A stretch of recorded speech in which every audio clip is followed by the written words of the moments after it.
Welcome back. Good afternoon. Distinguished guests, ladies and gentlemen, thank you so much for joining us for this second half of day one. We're going to be taking a look at globalization, innovation, and the futures of cities. So in a way, this is probably a very good start before we get deep down into what's going on in the kingdom. Our next speaker, he's a gentleman who's a journalist, an urbanist, a futurist, and an author. So he can pretty much talk about anything. It's true. So we're very excited to have him here. He generally talks about globalization, about innovation, but again about the future of cities. A gentleman who's lived in many cities, who knows what it's like, who knows what's needed. And here waving the very green flag indeed for the future of cities. He's a non-resident senior fellow at the Strategic Foresight Initiative and the Atlantic Council's Brent Snowcroft Center for International Security. But we're absolutely thrilled that he's taken the time to open up our minds, perhaps, as we start this afternoon. A very, very warm welcome for Greg Lindsay.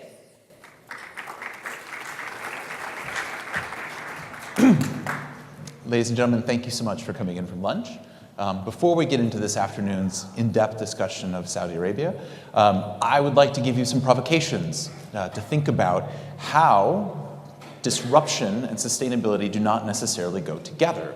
I want to talk to you a bit about the fact that now that we are thinking about technology companies that are increasingly driving how we think about cities, how we build them, and how we try to build them sustainably, we need to keep in mind that their agendas may not be necessarily ours. And as a way of thinking about this, I want to talk a bit about transportation, which is an area in which I have focused in my role at the New Cities Foundation, where I wrote a report sponsored by Toyota looking at how we will design connected mobility. And to me, it's interesting that 70 years ago, if you wanted to go see the future of mobility and the future of cities, you went to a World's Fair. You went to the 1939 World's Fair, in fact, in New York City, which is where the notion of autonomous cars were, in fact, invented by General Motors at their Futurama pavilion. 75 million people passed through there and all received pins that said, "I have seen the future." And it was this vision by Norman Bel Geddes which really sort of defined how we would come to build America and much of the world, as you'll see. And I think it's interesting is that, in 1939, you went to the World's Fair and you saw GM, and now if you really want to see the future of mobility, you go to Las Vegas and you go to CES, the Consumer Electronics Show. And that's where you see autonomous cars from Waymo, formerly Google, and that's the new Volkswagen van if they ever build it. Faraday Future, car maker backed by China, and then of course Toyota and its latest sort of concept vehicle. Technology companies and automotive companies desperately desiring to be technology companies are now driving our agenda of this and driving how we're going to think about urban mobility. So this raises a really interesting question, one that I don't think is appreciated enough when we do this. How do technology companies think? We all talk about disruption. We all talk about the necessity of disruption to disrupt ourselves before competitors do it to us. But how do these companies think about disruption? Because I will tell you, they think about it in ways that car makers have not. So this is an IBM mainframe from the 1970s. Just as we went and saw World's Fair when we thought about computing in the 1970s, we thought about these giant room-sized computers, and of course, that's no longer the case. Why? Well, computing paradigms change. And so I want to introduce a way of thinking about this, introduced by a technologist named George Gilder. Gilder was a big, famous 1990s figure, talked a lot about bandwidth, and he coined a law that I found very, very useful in thinking about why technology companies succeeded in a given moment or how they think about problems. And so he coined, in the 1990s, Gilder's law. In every era, the winning companies are those that waste what is abundant in order to save what is scarce. And I think this is really interesting from a sustainability standpoint, from an future of energy standpoint, because what they necessarily see as something that's abundant and abundantly wasteful is something that we might choose to conserve. And so, in the 1970s, when they built mainframes, what they wasted, IBM did, is they wasted human programming hours. They basically took their programmers and made them write incredibly elegant code that could work in the tiny memories and tiny hard drive storage of 1970s computers. Well, today, now you write tremendously wasteful programs. You don't need to spend that much time in designing it because we have giant data centers filled with it, with running commodity hardware. It's very easy to put together massive petascale infrastructure. Well, it's not necessarily easy, but you're not spending time writing the most elegant code. Now what you waste is you waste electricity, you waste heat. And although Google and Facebook and Apple and a few others have done a very good job at investing in renewable electricity sources and others, Amazon and Oracle and others have invested very much in dirty electricity, in coal-fired power plants. The web, the cloud that we take for granted is in fact one that's rooted in this energy paradigm, and they're choosing to waste that. And so if we think about, we're going to start disrupting our cities and disrupting these paradigms, we need to think about what they're going to waste and what we want to waste and what we want to conserve. How are we going to regulate these disruptions? Where should we actually intervene without letting these technology companies run amok? And we did something similar when we built cities. We in the past have chosen what we would waste and what we would conserve. So this, from Futurama in 1939, Norman Bel Geddes, implicitly we chose to waste at the time hydrocarbons. We wasted what was then wasted abundantly cheap and plentiful oil reserves to build our automotive cities. We also wasted land. We basically sprawled across an increasingly horizontal landscape. And the reason we did so is because we wanted to conserve the most precious thing of all. We wanted to conserve time. We want to be able to actually move more easily and conveniently, safely and cheaply, and we did so building this huge, land and energy nexus. And we're still building it today. You can actually see, stretching from Norman Bel Geddes to Sheikh Zayed Road in Dubai and all across the Gulf, the kind of cities that we've built in that. So, as we stand at this moment here where the UAE is poised to basically introduce a new mobility paradigm, 30% electric vehicles by 2035, I believe, autonomous vehicles, a place where you can actually implement this, where the governments are willing and able to actually do these regulations. How are we going to do this? What are we going to waste and what are we going to conserve?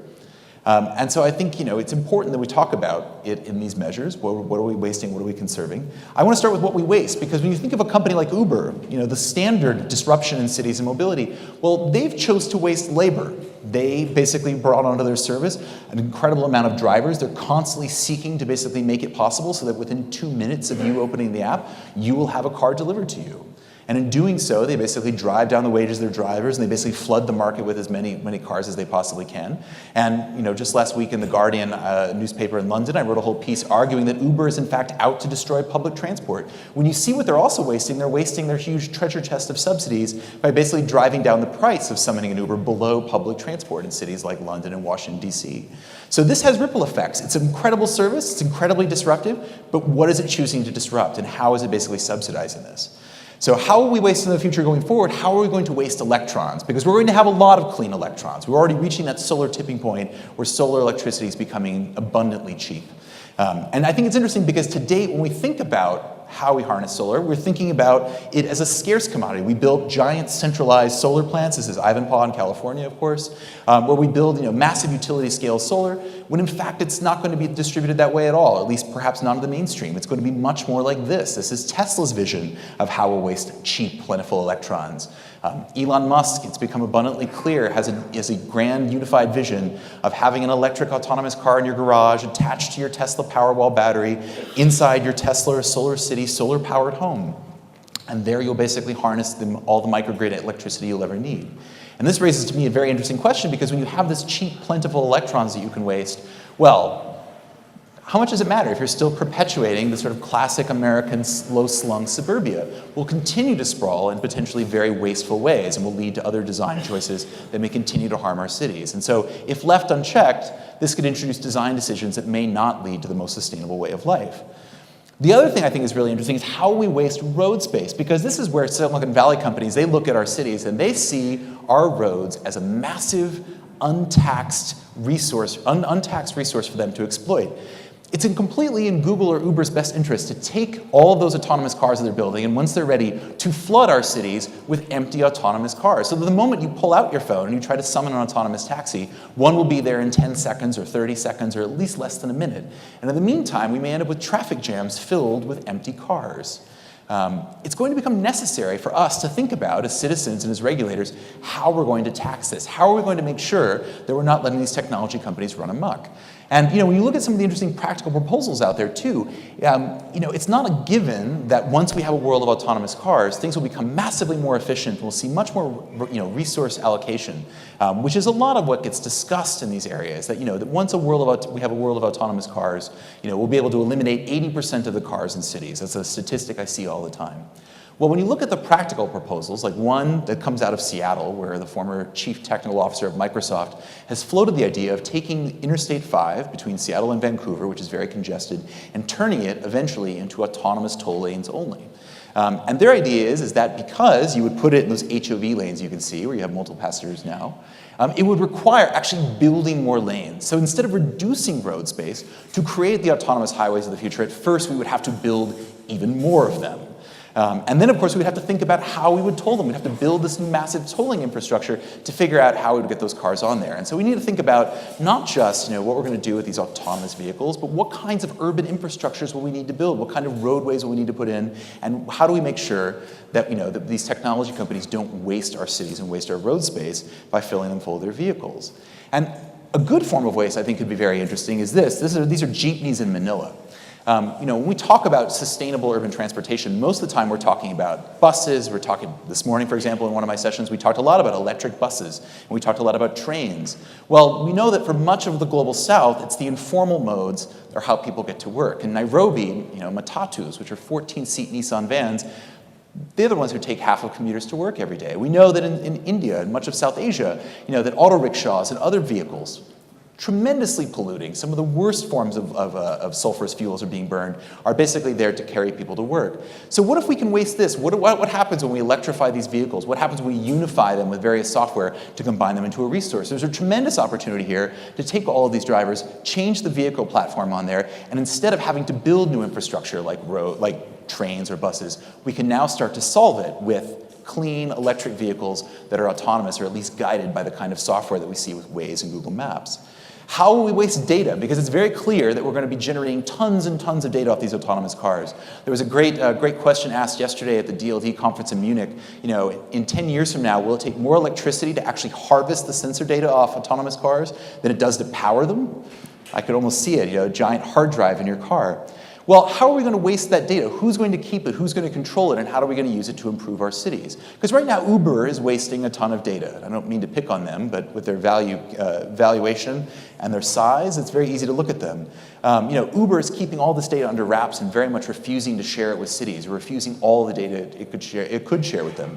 This is their new data platform, Uber Movement. They debuted it last week, and it's their sort of olive branch to cities right now to sort of give them not the most granular data, but something to show how people are getting about their cities. I think we as citizens need to make sure that when these new disruptive technologies come out, that we as a government can collect enough data for them to help us streamline our own operations, to make sure that these private services are not the only ones out there with this data advantage. How are we going to waste our airspace? This, to me, I think is one of the most interesting questions of all, which is, what happens when drones do become mainstream? Of course, we have Google and Facebook and Amazon and many others are building this. This is an Airbus collaboration in Singapore. And of course, the UAE is very much far ahead of this with its Drones for Good program. How are we going to basically waste this abundant resource we have up in the sky that we call the sky? No one has really worked out yet the kind of plans needed to actually create delineated airspace, air corridors, and actually turn this abundant resource into something we can exploit in the name of more sustainable cities. And so in that vein, we need to think about the regulatory regimes. We need to think about how we're going to create these integrated systems. And there's a tremendous opportunity for someone like the UAE to get out in front of this, to actually create an integrated system.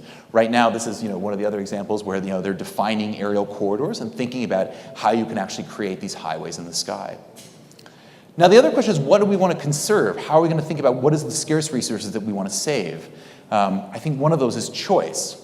It's all very well and good in the context of autonomous vehicles and electric mobility and thinking about efficiency and sustainability when we assume that in the future we'll all have these massive fleets and we'll all be able to coordinate them and we'll all have a sort of integrated, urban operating system. Well, Tesla a few months ago, I think, poked the first hole in that vision when they made a slight update to their user agreement and their software, their terms of service. If you own a Tesla, you are not allowed to drive it for Uber or Lyft or Didi. You will be violating your terms of service, in which case they can basically take the car away from you, your car away from you. And of course, few owners of a Tesla would want to do that now, but we can imagine very shortly in the future, your autonomous Tesla can go drive itself for Uber and Lyft while you are at work or at home. Except you can't, because they have reserved that right for their own non-existent network.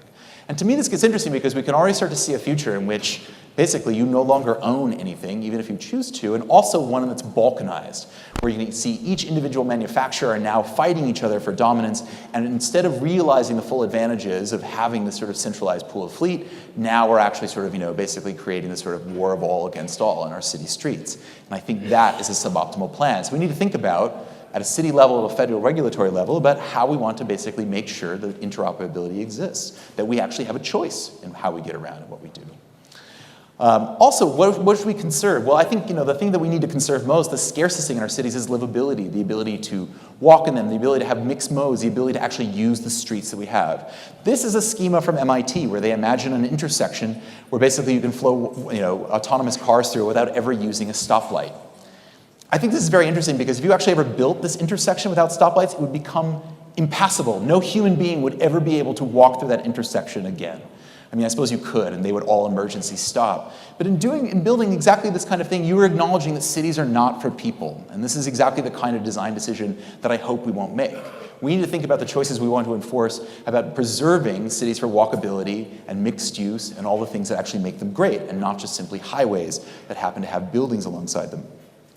We also need to think about how we want to conserve equity and think about public transport. We can easily imagine a future where all cities are essentially gated enclaves served by private services. How are we going to continue to preserve and support public transport in this world of competing technology? And I point this out here. This is Los Angeles here, where in November, at the same time as electing a new administration that has vowed to privatize all of its infrastructure and actually refusing to invest in trains, the citizens of Los Angeles voted by 70% margin to spend over $100 billion building out their train system over time. And at the same time, investing in a lot of digital services. So I think it's sort of interesting in thinking about, we want to conserve this equity by creating these new programs, Mobility as a Service, as it's called. This is an app that Xerox designed for the city of LA, where you can see how public transport integrates with private services, with your own private cars, and you can choose new pathways of getting around through cities. And not only the fastest way or the cheapest way, but also a way that burns the most calories if you choose to get around, or one that has the lowest carbon emissions. And so we can help use this to help us create more sustainable cities. And so finally, just a final note on this too, the most precious resource remains time. And when we think about all the technologies we're talking about, the future of energy and all of this, we're thinking about adding capacity to our systems. How do we build more cities, more cars, more trains, all of this? And there's also an opportunity too that we can try to conserve our time again by, in this case, changing behavior. And in the case of transport, and I think in so many of these technologies, we talk vaguely about, efficiencies of the system, that we can make transport 10% more efficient or water 10% more efficient. I think what we really need to do is give the power back to the users to allow them to make their own choices and optimize it. And so this is Singapore. This is the MRT during rush hour, of course.